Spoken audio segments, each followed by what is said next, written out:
the big concern they have is Vladimir Putin winning the war, taking all of Ukraine, or just keeping the parts that he wants or something like that. And that then he might be like, oh, hey, I can get away with it. I'll take Poland or whatever. Now, that to me seems very far-fetched. Like, he's having enough trouble just taking Ukraine. I really doubt he's moving on Poland next. But it's like, okay, I understand kind of in theory where that concern is.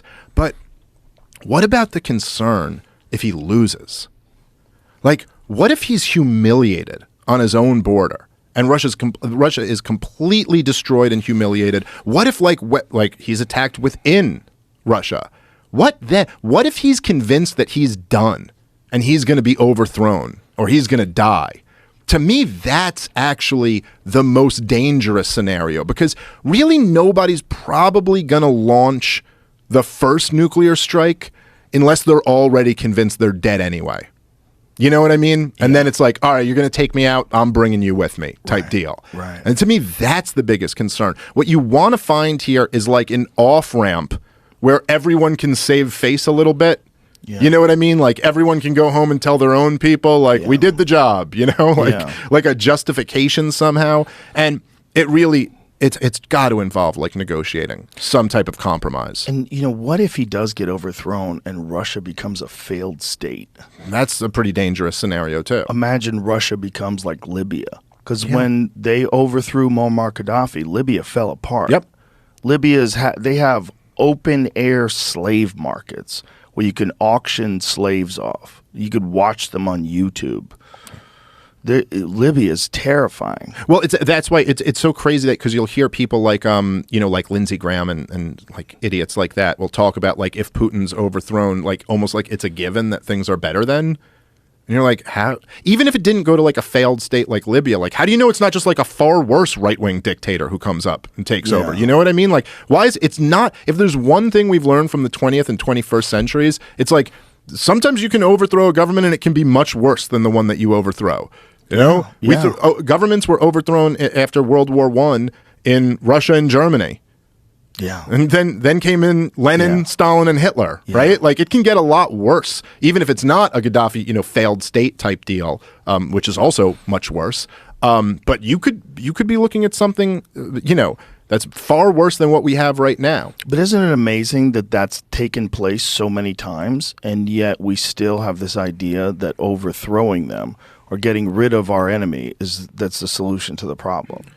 Yeah, it's it's unbelievable. Even the fucking Game of Thrones kings handle it better.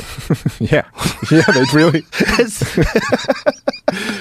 I mean, they fucking got together and worked shit out. Here's when Obama said that the greatest regret of his presidency was not thinking about what would happen the day after they overthrew Gaddafi. And you're like, but you didn't. Like, we just did it in Iraq. You didn't. Yeah, that wasn't your thought. You didn't think maybe this it'll go crazy. Yeah, this could do be we even bad. Have journalists in Libya now?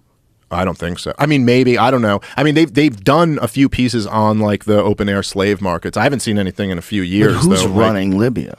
So I don't think anyone's running Libya. Libya is like basically warring tribes. Jesus Christ. Yeah. And the only way someone's going to take control is the biggest warlord.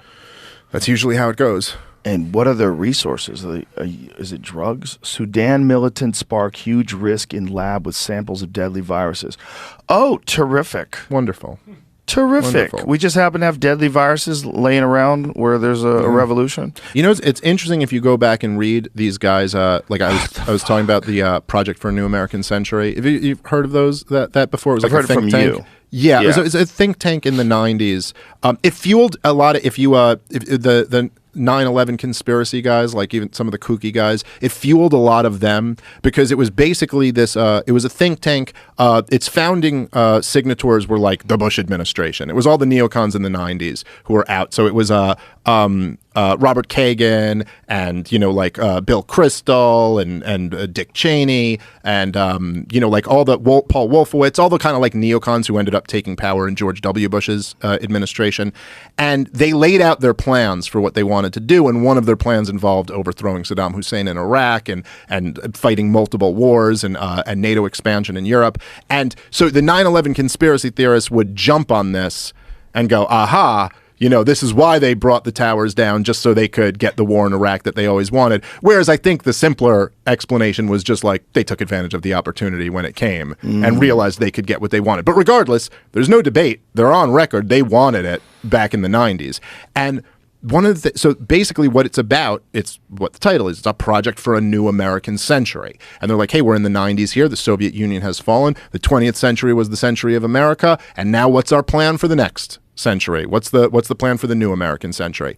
And they actually say in one of the most famous policy papers, it's really something to see, is they go, look, we have no real threat to our vital interests right now, or no real threats to America, our dominance right now. And so what we need to do is fight wars in multiple theaters. So we need to go and now show our dominance to the rest of the world. And so they're actually saying, if you read between the lines, not that much, they're like, we don't need to fight a war, but let's go fight them. Let's go fight them anyway. And this is what happens. They won. Like all the wise people in government who were opposed to them lost, and all the dumb George W. Bushes and Joe Bidens won. And they got their way. And we're living through the results of it. And you're like, oh, great.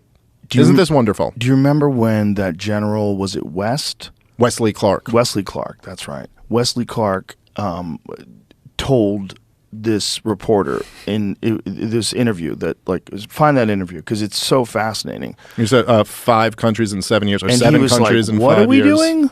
Yeah. And, you know, I mean, he's this decorated general who's being presented with this plan.